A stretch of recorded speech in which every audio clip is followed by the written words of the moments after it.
Move like mycorrhiza. Some suggestions for praxis. Originally presented during the Anarkata Critical Kickback series, August 30th, 2020.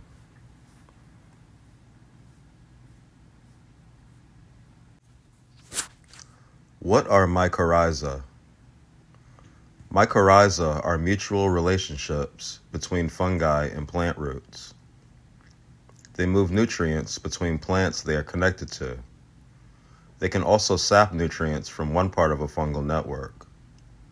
They spread vastly within an ecosystem in ways that prevent researchers from being able to trace where the network begins or ends. They play both pathogenic and symbiotic roles. They develop in very steady, slow ways. Occasionally, you see mushrooms sprouting up above ground, but mycorrhiza are primarily an underground entity. In this kickback, we see them as emblems for what Anarkata movement building feels like, since we work from the ground or underground and work from the roots as Black anarchic radicals.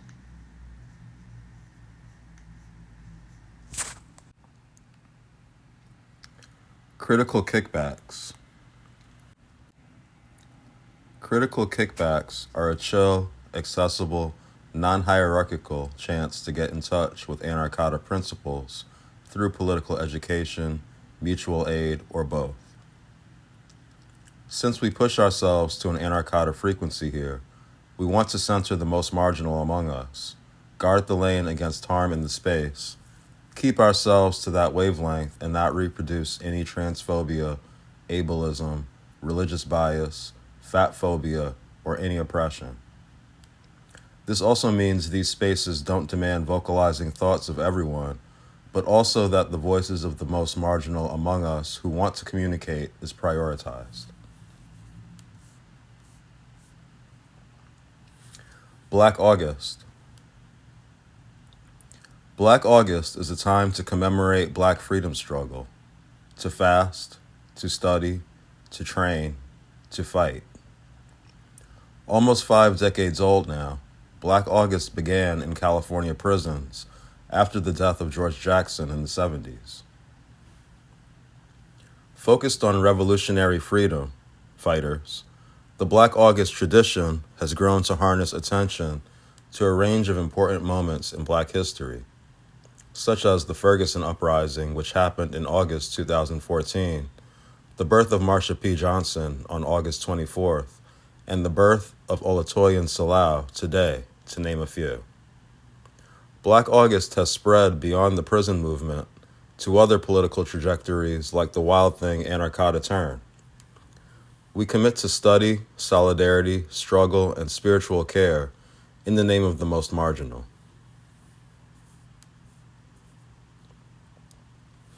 Introduction.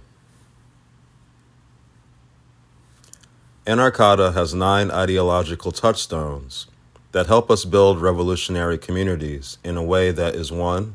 Pan-African/African-centered, 2.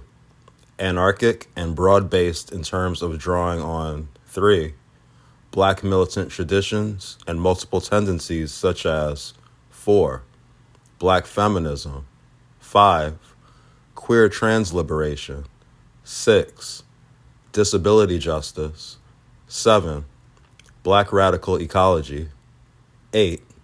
Afro-pessimism/counterhumanism, and 9. Prison abolition.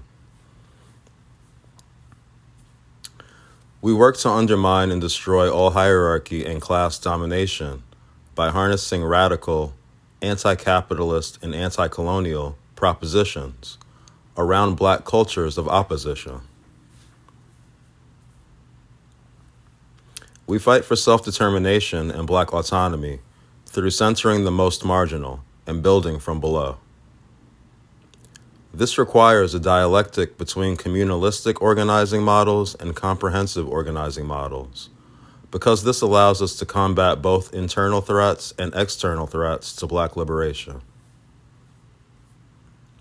Internal threats are manipulative, abusive, selfish, ego-driven community members especially cis men who have not done the work to deprioritize tendencies towards cis heteromasculinism and gender violence, or even bougie folk and bougie wannabes who put their aspirations for success under capitalism in the way of the activities and perspectives we need to actually get free. External threats are infiltrators, wreckers, snitches, feds/police, and fascists who want to bring about our demise. We must guard the lane against all of these, and we do this most effectively by grounding ourselves in Black anarcho-transfeminist or anarcho-pantherist understandings, methods, and principles, such as intersectional or margin-centering analysis, care work, trauma-informed approaches, boundary setting, capacity work, accountability culture, restorative/transformative insights, consent culture, political education, mutual aid, and community defense. From there, we try to build a revolutionary movement in a way that encompasses multiple spheres of activity to address different facets and phases of struggle. This is a complex task that historically folk have taken a rigid, centralized, build the party approach to meet. Anarchadas avoid this framework because it has been hierarchical or authoritarian in many ways. What is hierarchy? Anarchadas maintain that all hierarchies leave Black people vulnerable to capitalist exploitation and colonial domination. In a hierarchy, someone or some group or class has authority and uneven access to resources, knowledge, skills to push their will or interests on another person or group. In a hierarchy, those with authority reinforce the material interests of the ruling capitalist or colonizer class by keeping people subject to their own or someone else's authority and access to resources, knowledge, skills. Hierarchies are generally upheld by those whose interests are not aligned with the best interests of the masses or the margins, although sometimes the oppressed reproduce them.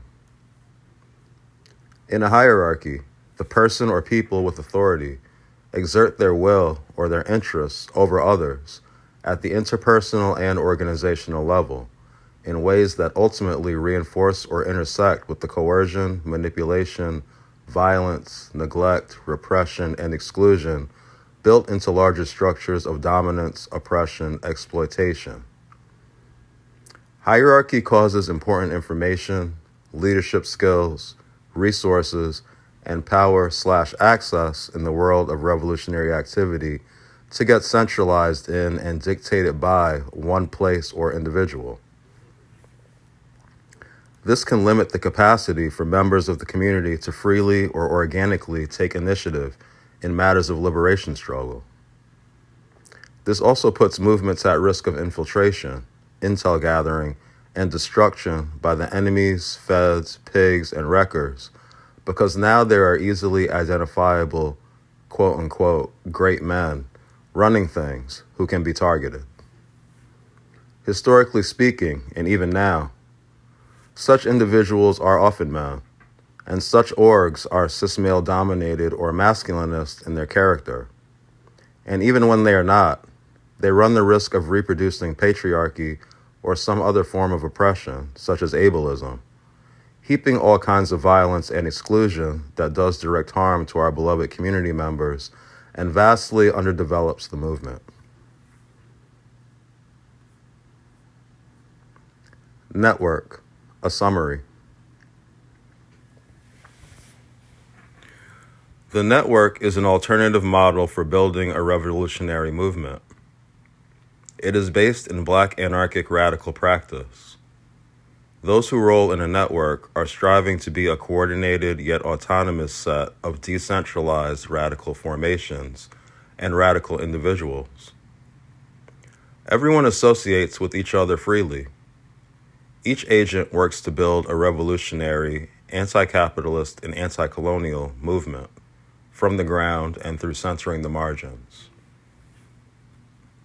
Along with a decentralized orientation, a basis in free association, and an intersectional framing that involves both group actors and solo actors, the network nurtures the capacity for free initiative.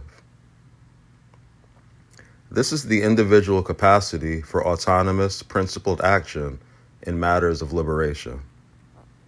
It is encouraged through African-based leadership models that harness collective participation in revolutionary movement building and that prioritize the intentional spread of skills, resources, access, and knowledge so the most marginal can take up struggle on our own authority. A core facet of this work is political education and mutual aid. Using this formula, the network moves to address multiple spheres of revolutionary activation, the various sites of struggle most contentious for our people, whether it be housing, police brutality, education, food access, medicine access, and more. To pull this off effectively, a network must involve strategic boundary setting through a mode known as concentricity, which involves both underground and above-ground approaches and requires a strong sense of vigilance, caution, or intolerance towards certain dangerous or potentially dangerous forces, from abusers to cops to nonprofits and more.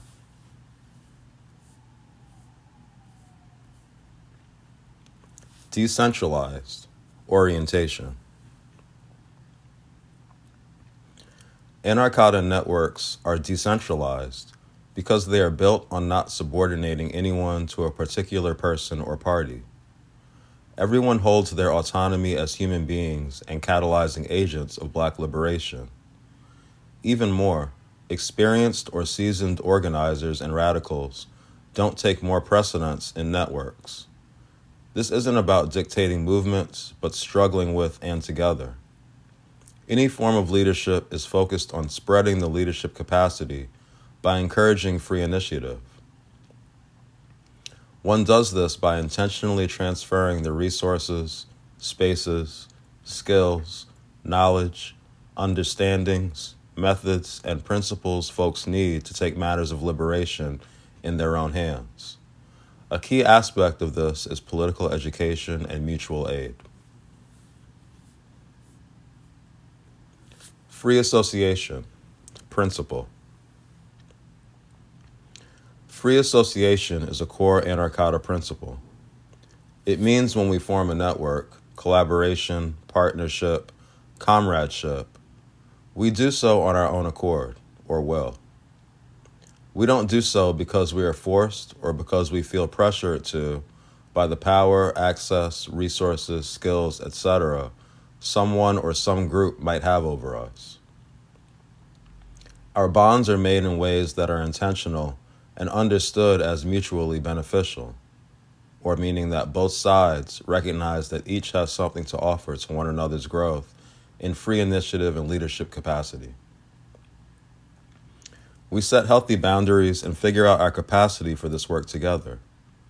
Every person in formation has the freedom to safely stop rolling with either the network as a whole or specific partnerships and connections with either whole formations or just individuals in the network. We link up out of recognition that we have a place in a living legacy of resistance, a shared interest in liberation, and the same margin centering and revolutionary commitment for our people and community. Access to the knowledge, skills, resources that allow for participation in this legacy, or the development of this interest, or the growth of our liberation, none of it is locked in the hands of one political formation or individual. Free initiative, principle. Free initiative is another core Anarkata principle. This is the capacity for self-led radical activity. Free initiative, like much of Black life, balances the divide between individual and the collective. Free initiative in the revolutionary context is like improvisation in the jazz context, the dance circle context, the rap cipher context, the voguing context. When it comes to improvisation, the individual or group they are in contributes something of their own creation, from their own interest. They directly build on what is generated in the performance/circle/cipher/battle. They are inspired by the legacy of the art form. They have an awareness of its history, structure, purpose that was developed through learning from and with the collective about it. They are encouraged to perform by the collective, and what they contribute benefits both the whole collective's experience and their own. All of these elements are true of free initiative, self-led contribution, and a collaborative experience, informed by a legacy and collective study of history, structure, and purpose, all nurtured by and in community in a way that is liberating and beneficial for both the community and the individual.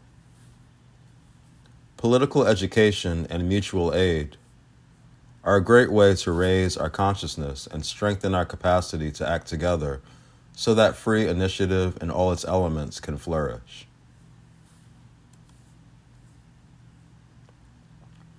Political formation.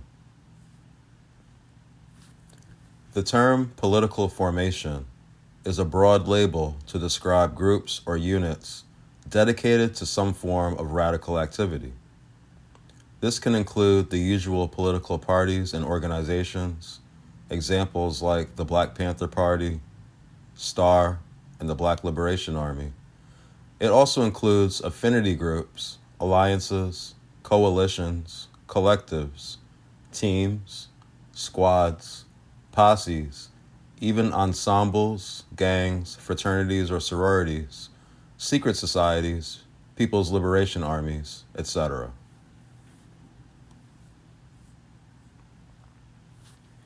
Unaffiliated individual. An unaffiliated individual is someone who may be an organizer or may just be someone who supports the organizing in some way, but they don't do so through or in the name of a particular formation at all. Examples like the women Fred Hampton spoke of, who were willing to defend the Black Panther Party breakfast program from cops, even if they were not formal party members.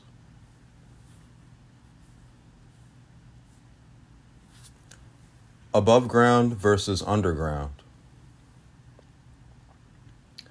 In a network, individual anarchadas or anarchada formations may associate and address spheres of activity in ways that are formally announced, whereas others will associate and address these spheres in ways that are informal.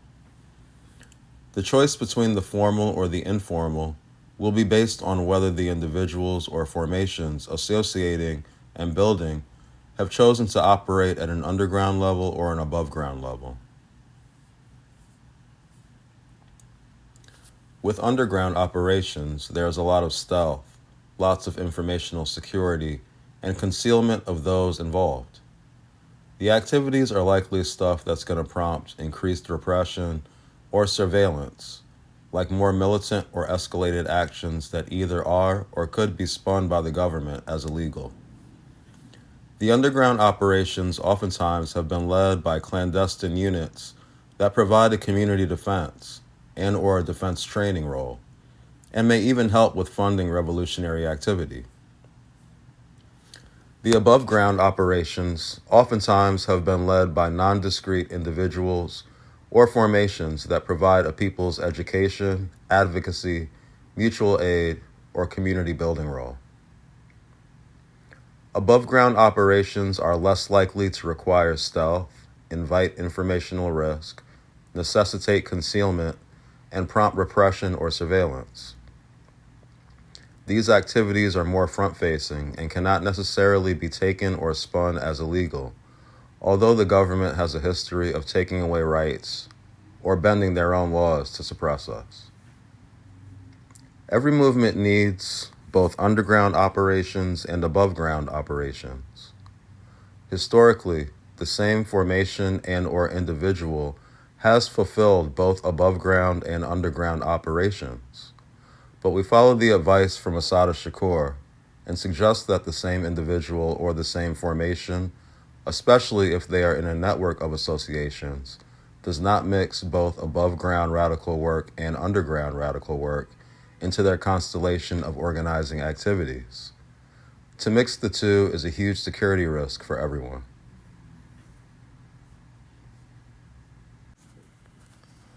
Leadership. Leadership is distinguished from hierarchy and authority by Anarchatas, based on observations made by Sam Mba in African Anarchism, A History of a Movement, about indigenous African societies. According to Mba, in many parts of Africa, a symbiosis arose between groups earning their living in different manners. They exchanged goods and coexisted to their mutual advantage. Political organization under communalism was horizontal in structure, characterized by high level of diffusion of functions and power. Political leadership, not authority, prevailed, and leadership was not founded on imposition, coercion, or centralization. It arose out of a common consensus or a mutually felt need. There was a pronounced sense of equality among all members of the community. Leadership focused on the interests of the group rather than on authority over its members." End quote. Mba highlights a clear distinction between leadership and authority that is resonant to how other Black anarchic radicals roll.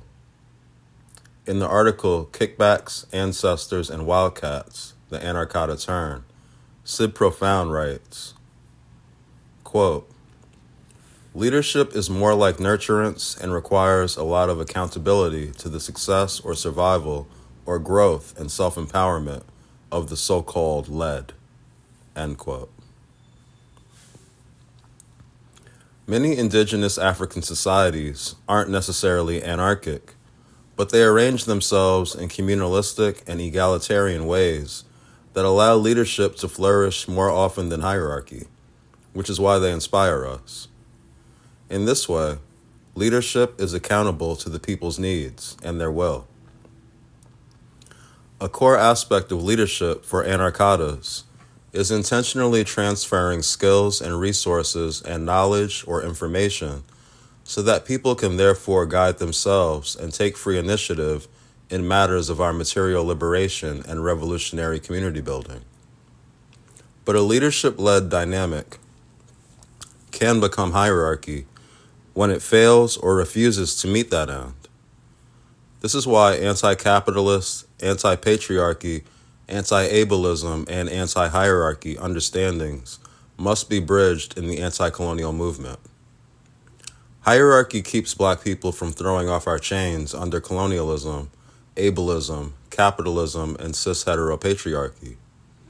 Leadership should help Black liberation flourish in as expansive and intersectional way as possible.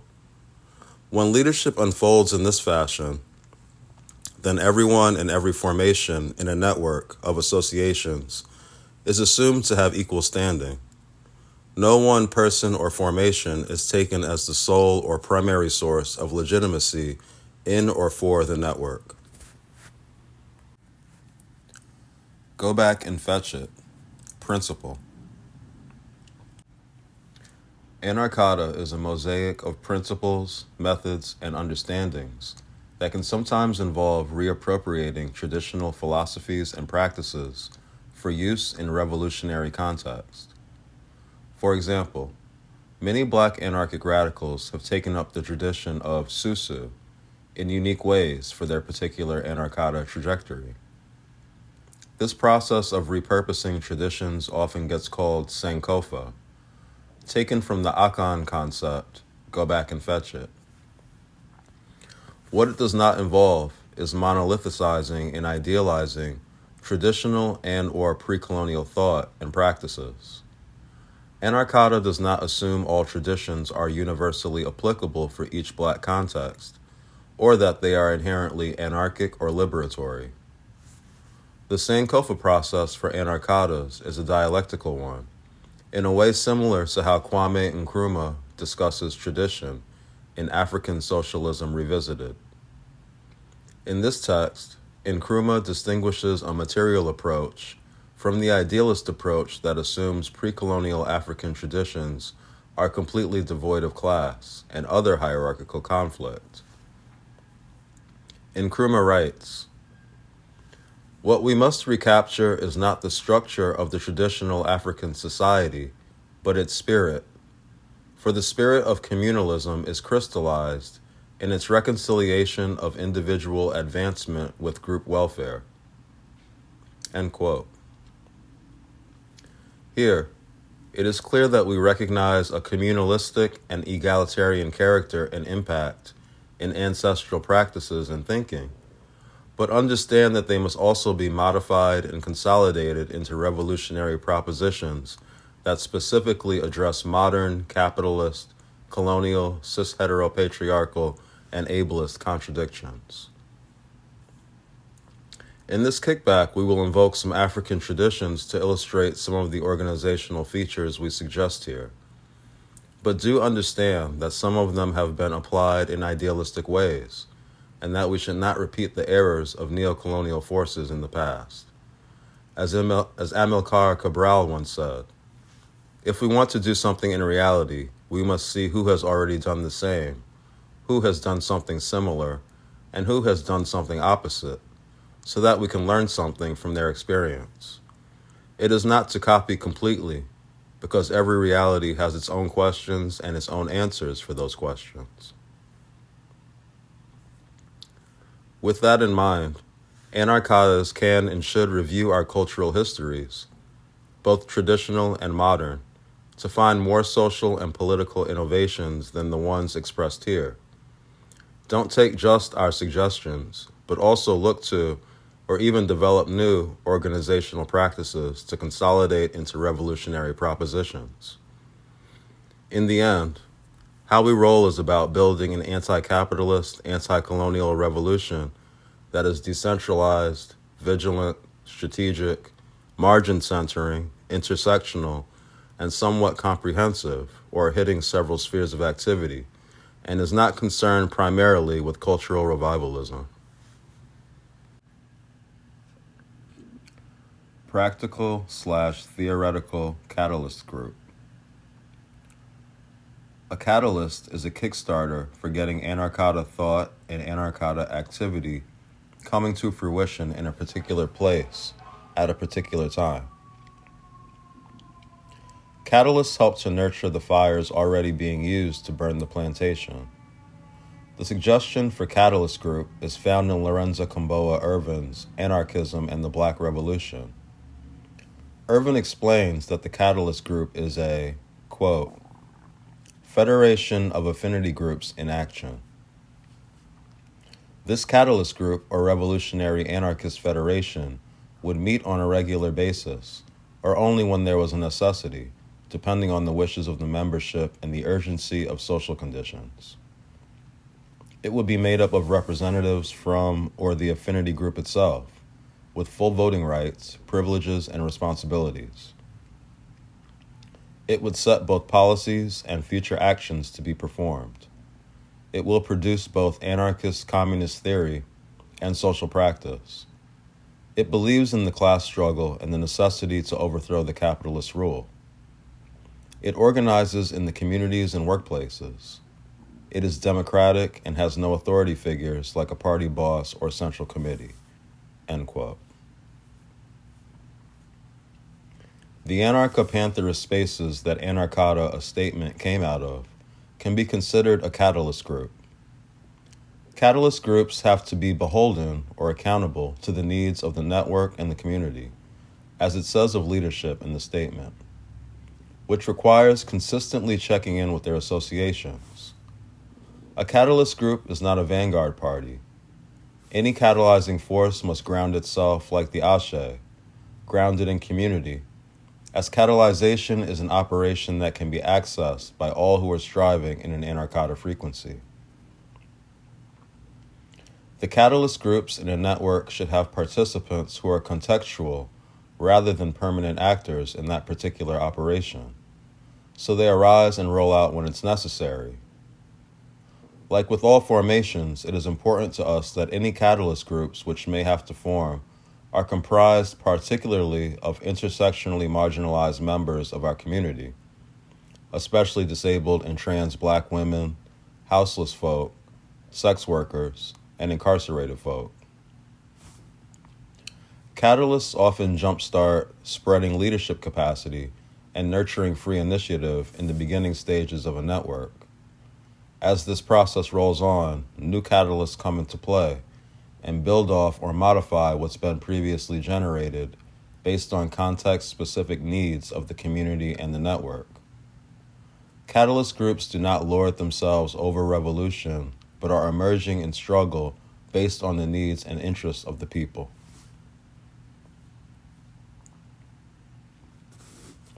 Political Education Forum, Ubuntu.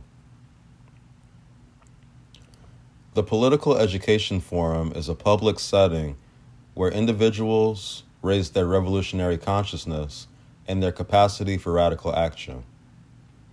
The Anarkata Freedom School initiative is an example of a political education forum. The forum and the catalyst are not the same. A forum could be a platform or set of platforms, or a collective or set of collectives whose primary focus is to be a front-facing formation. This means the forum is one of the easiest ways to get in touch with Anarkata activity, theory, and ideology or methods. These are often educational, distro, and community spaces, offline and or online.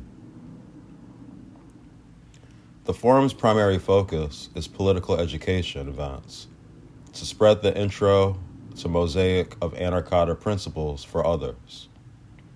Forums host broader community political education and distro events, and teaches and demonstrates new ways of moving in the Anarkata trajectory based in militancy and care work. The distinction between a forum and a catalyst is that the catalyst groups may work to consolidate and even guide ideas and overall practice based on what community and network needs are brought to them, and then act on it, with the goal of transferring leadership capacity through intentionally proliferating the access to and use of skills, knowledge, and resources in revolutionary involvement. Whereas the forum might give suggestions about a direction in practice or theory without necessarily moving to initiate them, instead encouraging those learning in the forum to step into that leadership capacity and the use of free initiative themselves. As the name suggests, Ubuntu, the spirit of a forum is I am because we are. We move to inspire individual obligation to maintain certain ways of being within the collective, encourage catalysts. We learn in the forum what it means to support collective well-being from the perspective of free initiative. As a touchstone for learning the living legacy of Anarkata tradition, forums help with remaking our ways of being and social relationships based on centering the most marginal. For context, Ubuntu is a philosophy that comes out of South Africa and is practiced in Southern African places like Mozambique. It says again, I am because we are. It is harmonious. We are further through the collective as one.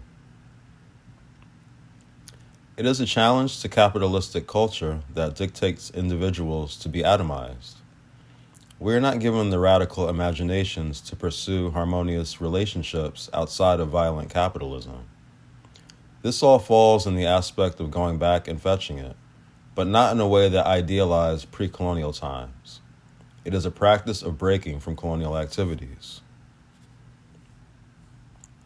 In the Western world, the development of despotic states and alienation of community by said states has created a concept of personhood based on a dichotomy between the interests of the individual and the collective. This creates an idea that an individual acting to create good for the community is inherently detrimental to good for themselves and vice versa, and crafts the idea of an atomized individual at the heart of capitalist idealism and psychology.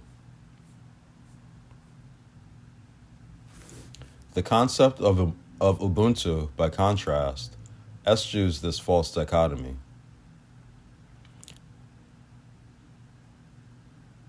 Personhood and the highest fulfillment is achieved in relation to one's community, and by persons working for the benefit of the community. By maintaining harmony and well-being, breaking from oppressive relations within the community, and fulfilling obligations to the collective, we create an environment in which we can best flourish as individuals and best express our uniqueness and have our unique needs met. Ubuntu is a different way of being than the competitive, individualistic form of personhood we have been forced into by capitalism and its material structures. In achieving our liberation, we must build structures and relations which foster Ubuntu, spread well-being and leadership capacity within the community, facilitating community care around the most marginalized, and bringing us into this new way of relating and being. Again, in cautioning against idealist uses of Ubuntu, we want to echo some warnings from Kwame Nkrumah about how traditional communalism relates to socialism. Quote, whereas communalism in a non-technical, as in life before colonialism society, can be laissez-faire or unfolding somewhat organically due to material conditions, in a technical society where sophisticated means of production are at hand, the situation is different. For if the underlying principles of communalism are not given correlated expression through modern material struggles, class cleavages will arise, which are connected with economic disparities and thereby with political inequalities. Socialism, therefore, can be and is the defense of the principles of communalism in a modern setting. It is a form of social organization that, guided by the principles underlying communalism, adopts procedures and measures made necessary by demographic and technological developments. End quote. From this perspective, it is through anarchist, communist, anti-colonial, feminist, disability justice, Pan-Africanist education that we defend a new conception of being, defend an I am because we are understanding of the self. Political education allows us to make well-informed, principled, and responsible decisions regarding our liberation.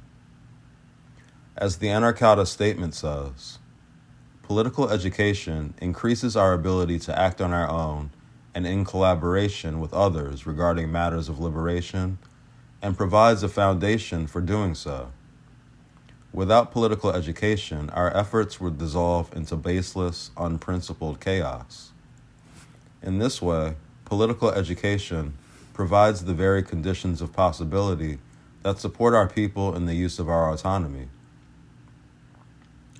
Political education will ensure that Black people realize our revolutionary potential. We want to empower ourselves not only to lead for ourselves, but to do so in a responsible and educated manner. Material praxis is the goal, not just ideal, and a political education forum helps us begin to shape that.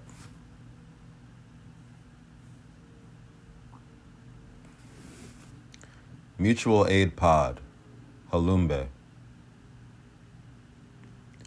The Mutual Aid Pod is a concentrated effort to harness the flow of resources to specific intersectionally oppressed or super-exploited community members. This serves to keep the most vulnerable from being further overlooked, which can unfortunately happen even in movements that claim to be committed to mutual aid. Each mutual aid pod forms an ongoing and long-term relationship of material aid with a specified number of marginalized members of our community, such as those in prison, houseless folk, sex workers, undocumented folk, trans folk, and disabled folk. A pod must not be allowed to function as a de facto cadre that covertly monopolizes itself as the sole point of contact or access to resources, skills, or knowledge. A pod spreads leadership capacity around mutual aid and proliferating skill, knowledge, and resources to enable the appearance of other mutual aid pods. Pods must use political education to nurture the general growth of revolutionary consciousness and free initiative among the people.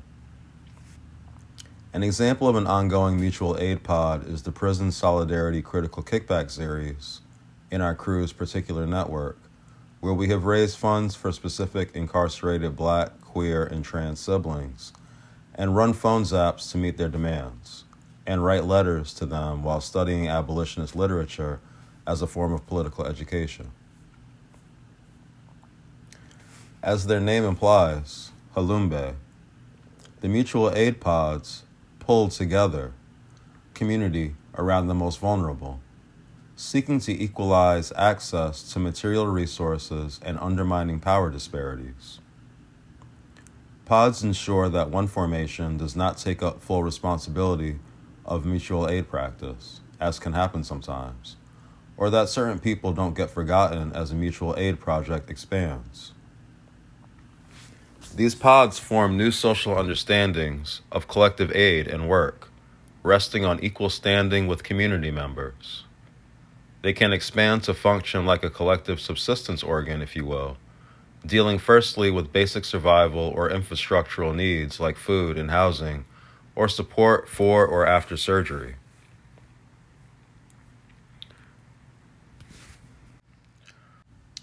For context, Halumbe is the original Mijkenda for the Kenyan Swahili phrase, harambe.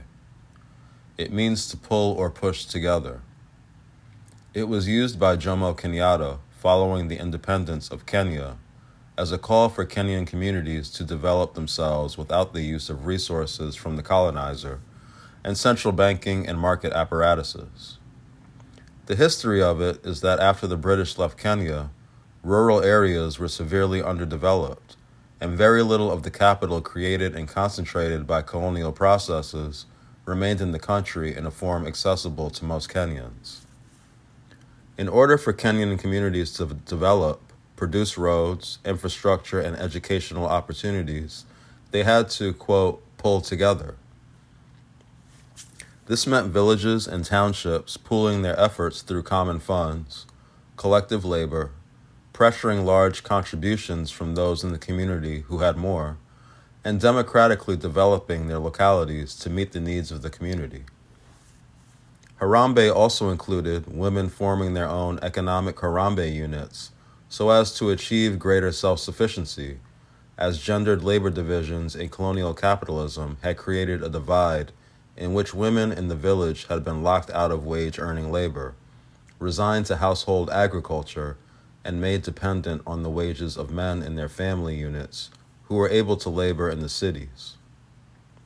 Capitalism has corrupted the concept Harambe, and today in Kenya, the term has some association with political patronage from politicians who use support for Harambes as a come-up opportunity.